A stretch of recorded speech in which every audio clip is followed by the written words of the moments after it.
Welcome our education channel we learn together. ಈ ಒಂದು ವಿಡಿಯೋದಲ್ಲಿ ನಾವು ಲಾಸ್ಟ್ ಮಿನಿಟ್ ರಿವಿಸನ್ ಸೋಷಿಯಲ್ ಸೈನ್ಸ್ನ ಲಾಸ್ಟ್ ಮಿನಿಟ್ ರಿವಿಸನ್ಗಳನ್ನ ನೋಡ್ತಾ ಹೋಗೋಣ. ರಿವಿಸನ್ 1 ಇರುವಂಥದ್ದು. ಇನ್ನೇನು ನಿಮ್ಮ ಎಕ್ಸಾಮ್ಗೆ ಸರಿಸುಮಾರು ಒಂದು 26-25 ದಿನಗಳ ಅವಕಾಶ ಇರುವಂಥದ್ದು. ಜೂನ್ 30ಕ್ಕೆ ಎಕ್ಸಾಮ್ ಇರೋದ್ರಿಂದ ಇವತ್ತು ಆಲ್ರೆಡಿ ಜೂನ್ 4th, ಅಂದರೆ ಇನ್ನೊಂದು 25 ದಿನಗಳ ಅವಕಾಶ ನಿಮಗೆ ಸ್ಟಡಿಗಾಗಿ ಸಿಗುವಂಥದ್ದು. ಈ ಟೈಮ್ನಲ್ಲಿ ಲಾಸ್ಟ್ ಮಿನಿಟ್ ರಿವಿಸನ್ಗಳನ್ನು ಹಾಕ್ಕೊಳ್ತಾ ಹೋದರೆ ಲಾಸ್ಟ್ ಮಿನಿಟ್ ರಿವಿಸನ್ಗಳು ಕೇವಲ 6 ಮಿನಿಟ್ ಅಥವಾ 7 ಮಿನಿಟ್ಗಳಲ್ಲಿ 25 ಕ್ವಶನ್ಗಳನ್ನು ಕವರ್ ಮಾಡುವಂತಹ ಒಂದು ಉದ್ದೇಶವನ್ನು ಹೊಂದಿರುವಂಥದ್ದು. ಒಂದೊಂದು ಲಾಸ್ಟ್ ಮಿನಿಟ್ ರಿವಿಸನ್ ಸೀರೀಸ್ಗಳು ಸಹ 25 ಪ್ರಶ್ನೆಗಳನ್ನು ಒಳಗೊಂಡಿರುತ್ತೆ. ವಿಡಿಯೋವನ್ನು ಸ್ಟಾರ್ಟ್ ಮಾಡ್ತಾ ಹೋಗೋಣ. ಅದಕ್ಕೆ ಮೊದಲು ನೀವು ನಮ್ಮ ಚಾನಲನ್ನು ಸಬ್ಸ್ಕ್ರೈಬ್ ಆಗದೇ ಇದ್ದರೆ ಅಥವಾ ನಮ್ಮ ಚಾನಲ್ಗೆ ನ್ಯೂ ಯೂಸರ್ ಆಗಿದ್ದರೆ ದಯವಿಟ್ಟು ನಮ್ಮ ಚಾನಲನ್ನು ಸಬ್ಸ್ಕ್ರೈಬ್ ಆಗಿ ಹಾಗೆ ಬೆಲ್ ಬಟನ್ ಒತ್ತುವ ಮೂಲಕ ನಮಗೆ ನೋಟಿಫೈ ಆಗಿರಿ.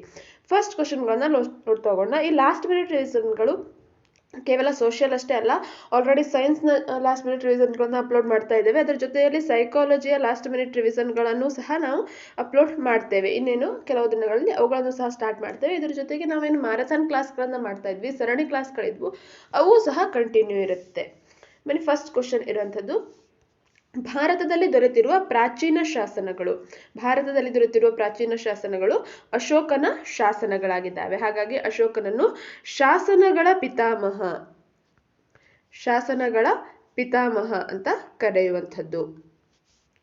ನೆಕ್ಸ್ಟ್, ಕನ್ನಡ ಭಾಷೆಯಲ್ಲಿ ದೊರೆತಿರುವ ಮೊದಲ ಶಾಸನ ಹಲ್ಮಿಡಿ ಶಾಸನ, ಕದಂಬರ ಕಾಲದ್ದು. ಈ ಶಾಸನ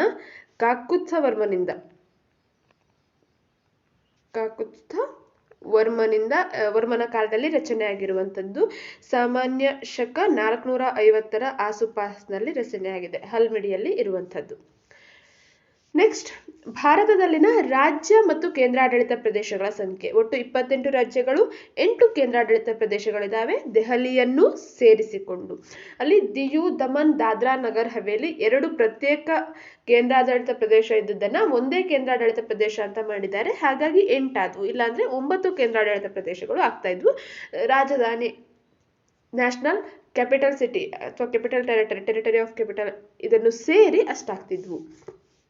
ನೆಕ್ಸ್ಟ್, ಭಾರತದ ಮೇಲೆ ದಾಳಿ ಸಂಭವಿಸಿದ್ದು ವಾಯುವ್ಯ ಭಾರತದ ಬೋಲಾನ್ ಮತ್ತು ಖೈಬರ್ ಕಣಿವೆ ಮಾರ್ಗದ ಮೂಲಕ. ಅಂದ್ರೆ ಭಾರತ 3 ಭಾಗದಿಂದ ಸಮುದ್ರದಿಂದ ಆವರಿಸಿಕೊಂಡಿದೆ, ಹಾಗೆ ಒಂದು ಭಾಗದಿಂದ ಹಿಮಾಲಯ ಪ್ರದೇಶದಿಂದಿದೆ. ಭಾರತಕ್ಕೆ ದಾಳಿಗಳು ಸಂಭವಿಸಬೇಕು ಅಂದ್ರೆ ಅದು ಬೋಲಾನ್ ಮತ್ತು ಖೈಬರ್ ಕಣಿವೆ ಮಾರ್ಗದ ಮೂಲಕ ಆಗ್ತಿತ್ತು. ಭಾರತದ ಕರಾವಳಿಯ ಉದ್ದ 6100 ಕಿಲೋಮೀಟರ್ಗಳು. ಭಾರತದ ಪ್ರಧಾನ ಕರಾವಳಿಯ ಉದ್ದ ಅಂಡಮಾನ್ ನಿಕೋಬಾರ್ ದ್ವೀಪಗಳನ್ನು ಸೇರಿಸಿಕೊಂಡ್ರೆ 7516.5 ಕಿಲೋಮೀಟರ್ಗಳು ಆಗುತ್ತೆ. ಮಾನವ ಲೇಖನ ಕಲೆಯನ್ನು ಕಂಡುಹಿಡಿಯುವುದಕ್ಕಿಂತ ಮೊದಲಿನ ಕಾಲವನ್ನು ಹೀಗೆನ್ನುವರು, ಪ್ರಾಗೈತಿಹಾಸಿಕ ಕಾಲ ಅಂತ ಕರೀತಾರೆ. ಲೇಖನ ಕಲೆಯನ್ನ ಕಂಡುಹಿಡಿಯುವುದಕ್ಕಿಂತ ಮೊದಲಿನ ಕಾಲ. ಈ ಕಾಲದ ಕುರಿತಾಗಿ ಅಧ್ಯಯನವನ್ನು ಮಾಡಲಿಕ್ಕೆ ಯಾವುದೇ ಸಾಹಿತ್ಯಿಕ ಆಧಾರಗಳು ಅಥವಾ ಬರವಣಿಗೆಯ ಆಧಾರಗಳು ಸಿಗೋದಿಲ್ಲ. ನೆಕ್ಸ್ಟ್, ಸಪ್ತ ಸಿಂಧು ಪ್ರದೇಶದ ನದಿಗಳು ಅಂದ್ರೆ ಪ್ರೀವಿಯಸ್ ಆಗಿ ಅದನ್ನ ಏನಂತ ಕರಿತಾ ಇದ್ರು, ಇಂದಿನ ಹೆಸರುಗಳೇನು? ಒಂದು ಸಿಂಧೂ ನದಿ, ಈಗಲೂ ಸಹ ಸಿಂಧೂ ನದಿ ಅಂತಾನೆ ಕರೆಯುವಂಥದ್ದು. ವಿತಸ್ಥ ಅಂದ್ರೆ ಝೇಲಂ, ಅಸಿಕ್ನಿ ಅಂದ್ರೆ ಚೀನಾಬ್, ಪರುಷ್ಣಿ ರಾವಿ, ವಿಪಾಶಾ ಬಿಯಾಸ್, ಶತುದ್ರಿ ಸಟ್ಲೆಜ್, ಹಾಗೆ ಸರಸ್ವತಿ. ಈ 7 ನದಿಗಳನ್ನು ಸಪ್ತ ಸಿಂಧು ನದಿ ಪ್ರದೇಶಗಳು ಅಥವಾ ಪ್ರದೇಶದ ನದಿಗಳು ಅಂತ ಕರೆಯುವಂಥದ್ದು. ಕಾಲಿಬಂಗನ್ ಎಂಬ ಪ್ರಾಚೀನ ನಗರ ಪತ್ತೆಯಾದ ವರ್ಷ 1917. ಸಿಂಧೂ ಸರಸ್ವತಿ ನಾಗರಿಕತೆಯಲ್ಲಿ ವ್ಯವಸ್ಥಿತವಾದ ಸಂಗ್ರಹ ಕೊಠಡಿ ಕಂಡುಬಂದ ಸ್ಥಳ, ಉಗ್ರಾಣ ಕಂಡುಬಂದಿರುವಂಥದ್ದು ಲೋಥಾಲ್ನಲ್ಲಿ. ಸಿಂಧೂ ಸರಸ್ವತಿ ನಾಗರಿಕತೆಯಲ್ಲಿ ಅಗ್ನಿ ಪೂಜೆಗೆ ಮೀಸಲಾದ ಒಂದು ದೇವಾಲಯ ಕಂಡು ಬಂದಿರುವಂಥದ್ದು ಹರಿಯಾಣದ ಬನವಾಲಿಯಲ್ಲಿ. ಅಲ್ಲಿ ಅಗ್ನಿ ಪೂಜೆಗಾಗಿ ಮೀಸಲಾಗಿರುವಂತಹ ಒಂದು ದೇವಾಲಯ ಅಲ್ಲಿರುವಂಥದ್ದು. ನೆಕ್ಸ್ಟ್, 11ನೇ ಪ್ರಶ್ನೆ, ಸಿಂಧೂ ಸರಸ್ವತಿ ಜನರ ವೃತ್ತಿ ಕೃಷಿ ಮತ್ತು ವ್ಯಾಪಾರ. ಈಜಿಪ್ಟ್ ನಾಗರಿಕತೆ ಹುಟ್ಟಿದ ನದಿ ಬಯಲು, ನೈಲ್ ನದಿ ಬಯಲಿನಲ್ಲಿ ಈಜಿಪ್ಟ್ ನಾಗರಿಕತೆ ಹುಟ್ಟಿರುವಂಥದ್ದು. ಈಜಿಪ್ಟಿಯನ್ನರ ಲಿಪಿ ಹೈರೋಗ್ಲೈಫಿಕ್ಸ್ ಅಂದ್ರೆ ಪವಿತ್ರ ಬರವಣಿಗೆ ಅಂತ ಕರೆಯುವಂಥದ್ದು ಹೈರೋಗ್ಲೈಫಿಕ್ ಲಿಪಿಯನ್ನ. ನೈಲ್ ನದಿಯ ದಡದಲ್ಲಿ ಈ ಈಜಿಪ್ಟ್ ನಾಗರಿಕತೆ ಕಂಡು ಬಂದಿರುವಂಥದ್ದು. ಈಜಿಪ್ತನ್ನು ಆಳುತ್ತಿದ್ದ ರಾಜ ಫೆರೋ ಅಂದ್ರೆ ದೊಡ್ಡ ಮನೆಯಲ್ಲಿ ವಾಸಿಸುವ ಮನುಷ್ಯ, ದೊಡ್ಡ ಮನೆಯಲ್ಲಿ ವಾಸಿಸುವ ಮನುಷ್ಯ ಹೇಳುವಂತಹ ಅರ್ಥವನ್ನ ಕೊಡುವಂಥದ್ದು. ನೆಕ್ಸ್ಟ್, ಈಜಿಪ್ಟ್ನ ಕೊನೆಯ ರಾಣಿ ಕ್ಲಿಯೋಪಾತ್ರ. ಈ ಕ್ಲಿಯೋಪಾತ್ರಳ ಕಾಲದಲ್ಲಿ ಅಗಸ್ಟಸ್ ಸೀಸರ್ನು ಈಜಿಪ್ಟನ್ನ ರೋಮನ್ ಸಾಮ್ರಾಜ್ಯದೊಡನೆ ಸೇರಿಸ್ತಾನೆ. ಕ್ಲಿಯೋಪಾತ್ರಳ ಸೈನ್ಯವನ್ನ ಸೋಲಿಸಿದ ರೋಮನ್ ಅರಸ ಅಗಸ್ಟಸ್ ಸೀಸರ್. ಮೆಸೊಪೊಟೋಮಿಯಾ ಎಂದರೆ ನದಿಗಳ ನಡುವಿನ ನಾಡು. ಮೆಸೊಪೊಟೋಮಿಯಾ ನಾಗರಿಕತೆ ಹುಟ್ಟಿದ ನದಿ ಬಯಲು ಯುಪ್ರೆಟಿಸ್ ಮತ್ತು ಟೈಗ್ರಿಸ್, ಈ ಎರಡು ನದಿ ಬಯಲುಗಳ ನಡುವೆ ಈ ಮೆಸೊಪೊಟೋಮಿಯಾ ನಾಗರಿಕತೆ ಹುಟ್ಟಿರುವಂಥದ್ದು.